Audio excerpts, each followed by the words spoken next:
পুরো আজকে সে 2-3 মাস যাবত এই ভাষা আমাকে সে দিছে। যেহেতু তার বাপের সাথে আমাকে জড়াইছে, তার বাপের সাথে নাকি আমার সম্পর্ক, সেই হিসাবে সে আমাকে মা বলে ডাকতো। এমনকি আমার 5 বছর যে বাচ্চা আছে, 5 বছর বাচ্চাকেও শিখাই দিত যে ও তোর মা না, ও তোর মা না, ওকে দাদি বলে ডাক। তো ও কিন্তু একটা বড় মানুষ, ওর বিবেকে যে কাজটা করেনি, আমার কিন্তু 5 বছরের বাচ্চার বিবেকে সেই কাজটা করেছিল। ও যখন শিখাই দিচ্ছিল আমার বাচ্চাকে যে ওকে মা বলবি না, দাদি বলে ডাক, দাদি বল, দাদি বল। তো আমার বাচ্চা কিন্তু ভয়ে সবসময় ওকে খুব ভয় পায়। কারণ কি, মানে আমাকে যেভাবে সে মারে, ওই বাচ্চাটাকেও সেইভাবে সে মারে। মানে রাগ উঠে গেলে আমার বাচ্চা একদিন আমাকে হকি স্টিক দিয়ে সে মারতেছে, ভয়ে বাচ্চা দৌড় মারতেছে বাহিরে। তো সে কি করছে, ওই বাচ্চা বাহিরে কেন যাচ্ছে, বাহিরে গেলে আবার মানুষের ডাকবে, মানুষের শুনবে, সেজন্য সে বাচ্চাকে টেনে নিয়ে এসে বাচ্চাকে হকি স্টিক দিয়ে মারছে। আমার বাচ্চা কি বলবো, মানে মুরগির মতো আশ্রাচ্ছিল তার এই হকি স্টিকের বাড়ি খেয়ে, ঠিক আছে।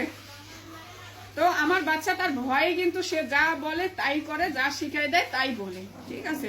তো যাই হোক, আমার বাচ্চাকে যখন সে বলতেছে মা বলবি না, ওকে দাদি বল, ওকে দাদি বল, তো আমার বাচ্চা তখন সেরকম করতে মানে দাদি, সে একবারে কখনো বলেনি। তো ওই যে অমানসিক মানে অমানবিক নির্যাতন করছে, যে ওই সাইকো পাষাণ, ওর বিবেকে যে কাজটা করেনি, সে কিন্তু এক নিঃশ্বাসে বলে ফেলছে যে ওকে মা ডাক, ওকে মা ডাকবি না, ওকে দাদি ডাক। কিন্তু আমার ওই 5 বছরের বাচ্চা কিন্তু তার বিবেকে বাঁধছে, সে বলতে চায়নি, জোর করে তাকে বলাইছে, ঠিক আছে।